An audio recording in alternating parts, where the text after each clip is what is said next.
अस्सलाम वालेकुम। बदलता पाकिस्तान के साथ मैं हूं हबीब अकरम।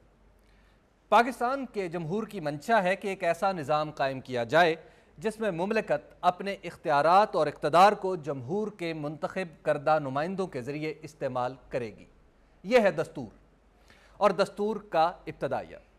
लेकिन अमल की दुनिया में दस्तूर यह है कि एक वज़ीर आज़म फांसी घाट पर अंजाम को पहुँचता है, दूसरे पर इल्ज़ाम यह है कि उसने एक अफसर को उसके ओहदे से हटाकर एक जहाज़ का रुख बदलने की कोशिश की। कभी एक अदालत ये कहती है कि तुम वज़ीर आज़म हो लेकिन अफसरों की तरक्कियों में तुम्हारा इख्तियार बहुत महदूद है, इसके लिए तुम कवानीन वाज़े करके अदालत को बताओ। एक आला फ़ौजी ओहदेदार कैसे तरक्की करता है यह हम नहीं जानते। एक जज की सवाबदीद के हुदूद क्या हैं ये हमें मालूम नहीं है। कानून इस हवाले से खामोश है। हाँ, वज़ीर आज़म को किस तरह बिहेव करना चाहिए, मुंतखब नुमाइंदों को अपनी कौन सी हुदूद का ख्याल रखना चाहिए, तारीख़ में ये सबक जा बजा बिखरे पड़े हैं। हमारी हुकूमत में असल इख्तियार किसके पास है? इक़्तिदार का मंबा अवाम है और इक़्तिदार के इस्तेमाल करने वाले कौन हैं? आज हमें इसी पर बात करनी है। मौजू थोड़ा सा हसास है और इस पर बात करने के लिए हमारे साथ मौजूद हैं मोहम्मद इजाज़ विर्क साहब। मोहम्मद इजाज़ विर्क साहब पाकिस्तान पीपल्स पार्टी से ताल्लुक़ रखते हैं और आज यहाँ शायद खालिस्तन जमाती हवाले से नहीं बल्कि एक सियासतदान, स्टेक होल्डर होने के हवाले से हमारे साथ मौजूद हैं। ब्रिगेडियर नसीर अख्तर साहब, ब्रिगेडियर नसीर अख्तर साहब फ़ौज से होते हुए ब्यूरोक्रेसी में आए और ब्यूरोक्रेसी के आला तरीन ओहदों पर फाइज रहे। ब्रिगेडियर गज़नफ़र हाशमी साहब, इनके बारे में सिर्फ इतना ही कहना काफ़ी है कि बहुत से सियासतदान माजी में इनसे डरा करते थे। और सलमान गनी साहब चीफ़ रिपोर्टर हैं नवाए वक्त के और मारूफ सहाफ़ी हैं, हमारे साथ मौजूद हैं।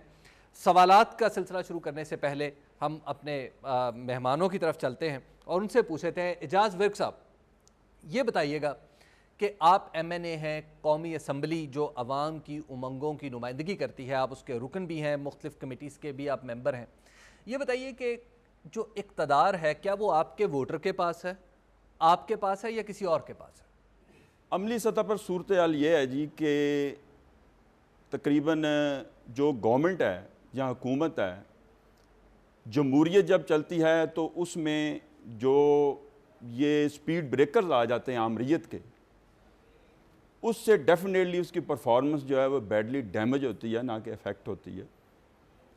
और सूरत हाल ये है कि अभी जो ये 2-2.5 साल की हुकूमत या गवर्नमेंट आपके सामने है, एक जमहूरी, इसके मुकाबले में आमरीत जो है वो 30-32 साला एक गबरू जवान है। आप इसका उसके साथ मुकाबला कर रहे हैं, तवाजना कर रहे हैं। ये तो अभी शीर ख्वार है, दूध के दांत निकले हैं, लेकिन इसके बावजूद ये अवाम ने इनको मुंतखब करके भेजा है। अगर आप इस पर अदम एतमाद करते हैं तो इनडायरेक्टली आप अवाम पर अदम एतमाद करते हैं। और इन 2 सालों में ये नहीं कि मैं मेंबर हूँ रूलिंग पार्टी का, आप देख लें कि इनके जो अचीवमेंट्स हैं वो, चाहे आप आगाज़ कूके बलूचिस्तान का जिक्र कर लें, NFC का कर लें, या ये 18वीं तरमीम का कर लें, और सबसे खूबसूरत पहलू जो ये है कि जमहूरियत का नाम ही बर्दाश्त का कल्चर, जमहूर जो है जमहूरी रवैया अख्तियार करें, मतलब बर्दाश्त है। कोई दूसरी हुकूमत आई है उसकी अक्सरियत सूबे में, आप उसको बर्दाश्त करें। जी, ब्रिगेडियर नसीर अख्तर साहब, आप आला तरीन सदों पर रहे हैं ब्यूरोक्रेसी में। ये बताइए कि एक सेक्रेटरी, एक ब्यूरोक्रेट, वो किसकी बात सुनता है और उस पर कितना अमल करता है? ब्यूरोक्रेसी जो है, this is inheritance of the colonial era. British से हमने ये ओन किया और अभी तक उसी के ऊपर हम बड़े उसके ऊपर चल रहे हैं। एक्चुअली जो कोई हुकूमत हो, जमहूरी हो या आमराना हो या डिक्टेटरशिप हो, दे हैव टू डिपेंड, उनके ऊपर ब्यूरोक्रेसी को डिपेंड करके ही वो चल सकते हैं। क्यों? उससे जो होता है, जो सेक्रेटरीज़ होते हैं, जो बड़ी तजर्बा के बाद कॉम्पिटेंट लोग होते हैं, पढ़े लिखे लोग होते हैं, और वो जो उनकी एडवाइस जो देंगे पॉलिटिशियंस को, उनको नेगेट करना बड़ा मुश्किल हो जाता है, क्योंकि वो बेस होती है उसके ऊपर, एक्सपीरियंस के ऊपर, तजर्बे के ऊपर और रूल्स के ऊपर। आप देखिए ब्यूरोक्रेट रूल्स के पीछे जाएगा कि रूल के मुताबिक जी ये है, वो बताएगा मिनिस्टर को, फिर वो मिनिस्टर की जुरिस्डिक्शन है वो उसको फॉलो करे या ना करे या किस तरह को डील करे।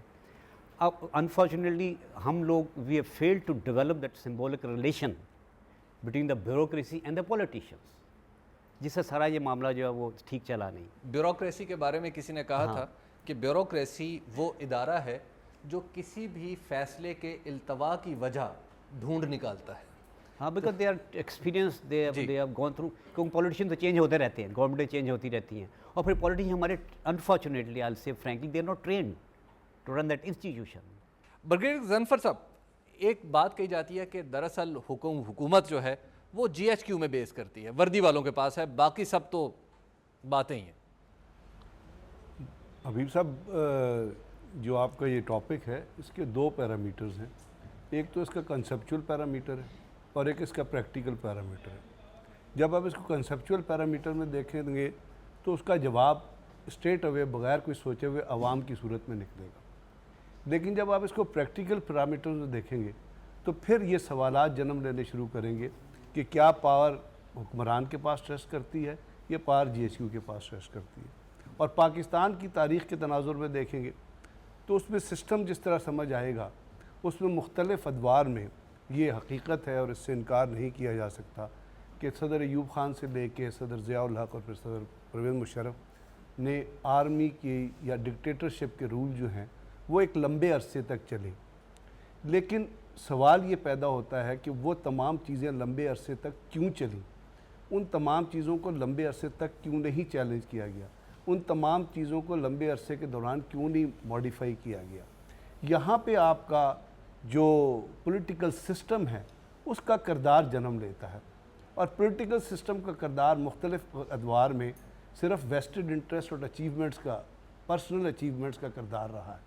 उसमें कुछ लोग ऐसे हैं जिन्होंने रेजिस्टेंस पेश की, जिन्होंने कुर्बानियाँ दी, जो जेलों में गए, जिसके ज़रिए गारबन एक टाइम पे ये हुआ कि जनरल असलम बेग ने, जब जनरल ज़ियाउल हक की डेथ हुई तो उन्होंने टेक ओवर करने के बजाय एक पॉलिटिकल सिस्टम की तरफ जाने को तरजीह दी। लेकिन उस पॉलिटिकल सिस्टम के वजूद में आने के बाद आप ये देखिए कि क्या हम अपनी उन अदवार को, जिसको आप जमहूर कहते हैं या जिसको आप जमहूरियत कहते हैं, और उस जमहूरियत में हुक्मरान, अवाम और ब्यूरोक्रेसी जो है वो इंटरलिंक्ड है। आपको पता है ब्यूरोक्रेसी का बेसिक मतलब है rule of office. It is a lynch pin between the two states, और उसको कंट्रोल करने के लिए हुक्मरान होते हैं।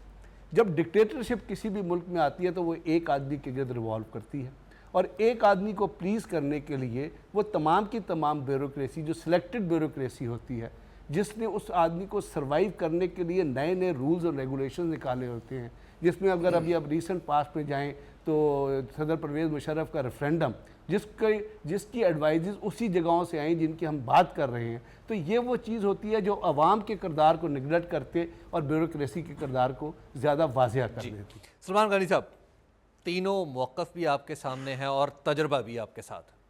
मैं समझता हूँ कि ये मुल्क एक जमहूरी स्ट्रगल के ज़रिए जमहूरियत के लिए बना था, लेकिन बदकिस्मती से हम कायद आज़म के बताए हुए असूलों पर और उस बुनियाद पे कारबंद ना रह सके।